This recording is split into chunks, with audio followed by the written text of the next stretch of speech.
17 वर्षीय नेहा 11वीं कक्षा में पढ़ाई करती थी। नेहा से छोटे 2 भाई बहन थे। नेहा की माँ दूसरों के घर में जाकर झाड़ू पोछा बर्तन करके अपने बच्चों का गुजारा करती थी। नेहा के पिता शराबी थे। वे हमेशा शराब पीकर आते थे। हमारी माँ को हमेशा मारते रहते थे। नेहा के लिए यह मंजर बहुत ही ज़्यादा दर्दनाक था। नेहा की माँ जो कि पैसा कमा कर लाती थी, उसके पापा शराब पीने के लिए वह पैसे छीन लेते थे। जब पैसे को तंगी वजह से नेहा को अपनी पढ़ाई छोड़नी पड़ी, उनकी हालत अब और ज़्यादा खराब होने लगी। खाने की होने लगी।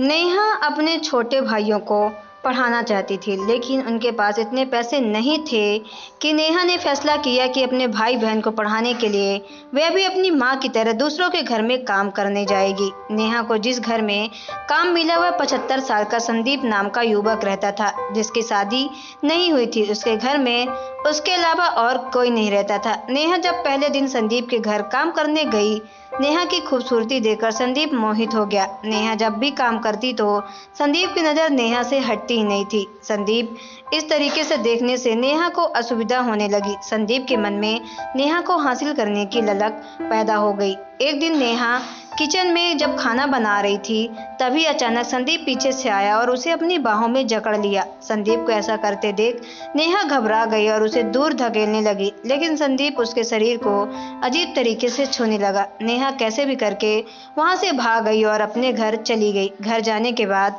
नेहा परेशान होकर अकेली बैठ गई।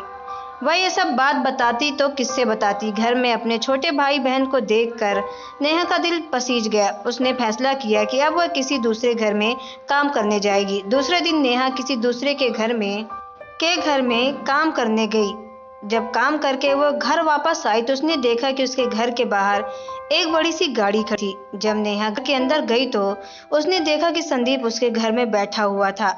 नेहा की माँ संदीप के लिए चाय बना रही थी। नेहा की माँ संदीप से कही कि देखो नेहा भी आ गई। नेहा की माँ ने नेहा से कहती है कि सुन राधा, जल्दी साड़ी पहनकर सुरेंद्र बाबू को चाय ले आओ।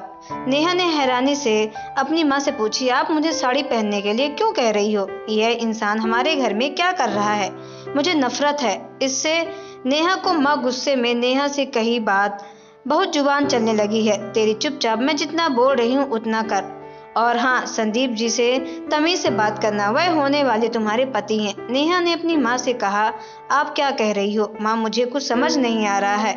मेरी शादी, वह भी इस इंसान से। मुझे आपको इसके बारे में कुछ बताना था। यह बहुत ही बुरा आदमी है। जब मैं इसके घर में काम कर रही थी तो इसने मुझे, संदीप जी तमीज बात करना, ये तुम्हारे पति हैं और इसने मुझे बुरे तरीके से छुआ था। ये सब सोचकर बहुत नेहा परेशान थी कि उसकी माँ भी ये सब क्या कर रही है और उसे इन सब चीज़ों से बचना था। बस इसलिए मैंने इसके घर से काम करना छोड़ दिया है। नेहा की माँ गुस्से से नेहा से कहा, अरे जल्दी है, तेरा होने वाला पति है, उसका पूरा अधिकार है तुझ पे, तुझे छुए कुछ भी करे। देख नेहा, तुम मेरी बात मान जा। संदीप बाबू तेरी शादी के बदले में तेरे भाइयों बहनों को पढ़ाने में उठाने वाले ऊपर से हमारे घर का खर्चा भी उठाएंगे। साथ ही तेरी शादी में हमें 1 रुपए का खर्चा नहीं करना पड़ेगा। जब से तेरे बाप से हमारी शादी हुई है, तब से मेरी जिंदगी नर्क बन गई है। मैंने तुम लोगों को बहुत ही मुश्किल से पाला है।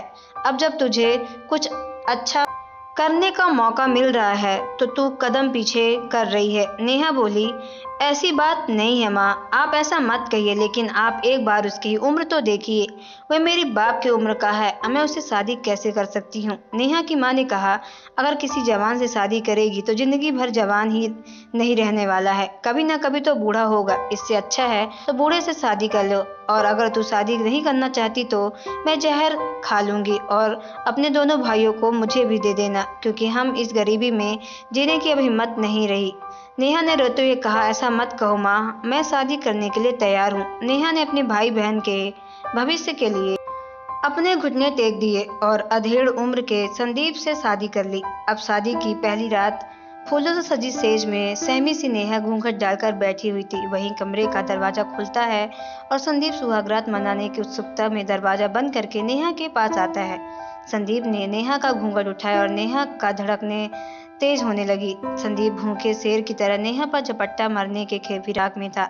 जैसे ही नेहा को संदीप के छूने की कोशिश की तो नेहा ने मन करते हुए कहा, देखिए मैंने मेरी माँ के कहने पर आपसे शादी की है और ये सब करने के लिए अभी तैयार नहीं हूँ। मैं आपसे हाथ जोड़ता हूँ, ऐसा मत कीजिए। संदीप ने नेहा से कहा, मैं पागल लगता हूँ, कितनी मुश्किल से तुमसे शादी की है और तेरे शरीर पे सिर्फ मेरा अधिकार है। और वैसे भी अगर तुझे पता नहीं है तो तुझे बता दूंगी, तेरी माँ मुझे भेज दिया है। अब ज़्यादा नाटक मत कर, चुपचाप प्यार से मान जा, क्योंकि तेरे मन में पर मैं छोड़ने वाला नहीं हूँ और मैं अगर ज़बरदस्ती पर उतर आया तो जानवर से भी बदतर सलूक करूँगा। और तुझे तेरे भाई बहनों को पढ़ाना है कि नहीं? राधा अपने भाई बहनों के बारे में सोचकर मान जाती है। संदीप हैवानियत की हद पर करते हुए निवस्त कर देता है। अपने अस्तित्व के नंगा होते देख नेहा आंसुओं की धाराएं बहने लगी है। संदीप बड़ी बेशर्मी से नेहा के शरीर को मसलते हुए जानवरों की तरह नेहा के शरीर को नोचने लगा। नेहा दर्द से कहर उठी, चीखती रही, चिल्लाती रही, लेकिन उसके दर्द का संदीप पर कोई असर नहीं पड़ रहा था। संदीप ने लंबे समय तक नेहा के शरीर को तरबतर कर दिया। नेहा के शरीर से खून बहने लगा।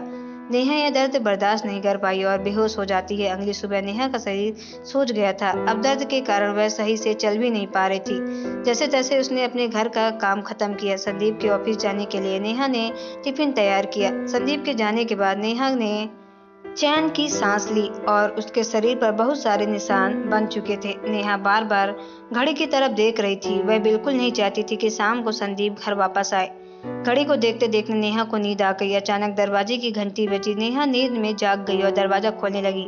दरवाजे के बाहर संदीप को देखकर नहीं घबरा गई। रात को 10 बज चुके थे और ये संदीप घर के आने का समय था। नेहा ने खाना नहीं बनाया था और न ही सुबह से खुद खाना खाया था। नेहा ने संदीप को बताया कि उसने खाना नहीं बनाया है। संदीप ने बोला कि मैं खाना बाहर खाकर आया हूँ, अब मुझे तुझे खाना है, चल कमरे में। संदीप फिर से नेहा का कपड़ा उतारने लगा। नेहा ने संदीप को रोकते हुए कहा कि आप क्या कर रहे हो? सुहाग रात के एक बार तो नहीं होती, फिर आपने ऐसा क्यों कर रहे हो? संदीप ने निर्जलता से हंसते हुए बोला कि तू बहुत भोली है, रोज सुहाग रात के लिए तो मैंने तुझसे शादी किया है। इतना कहकर संदीप नेहा के उन घावों को फिर से कुदेरने लगा जो तक भरी नहीं थे। ये अब सिलसिला रोज चलने लगा। नेहा भगवान से प्रार्थना करती कि अब उसे नख से मुक्ति दिलाए। एक दिन ऑफिस में घर आते वक्त कार एक्सीडेंट में संदीप की मौत हो गई और कानूनी तौर पर संदीप की सारी प्रॉपर्टी नेहा के नाम हो गई। नेहा को संदीप जैसे राक्षस से छुटकारा मिल गया और उसकी तपस्या सफल हो गई और उसके भाई बहनों के अब जहर रहने के लिए बुला दिया और अपने भाई बहन को पढ़ा लिखा है। इसीलिए कहते हैं दोस्तों, कभी भी दूसरों के साथ बुरा व्यवहार नहीं करना चाहिए। तो दोस्तों, आपको ये स्टोरी कैसी लगी कमेंट बॉक्स में जरूर बताएं। अगर आप हमारे चैनल पर ना तो चैनल को सब्सक्राइब करके बेल आइकन को प्रेस कर लें ताकि आने वाली सभी वीडियो का नोटिफिकेशन आपके मोबाइल पर सबसे पहले पहुंचे, क्योंकि मैं ऐसे ही वीडियो आप लोगों तक लाती रहती हूँ। चलिए मिलते हैं नेक्स्ट वीडियो पे। Okay bye, take care. तब तक के लिए धन्यवाद।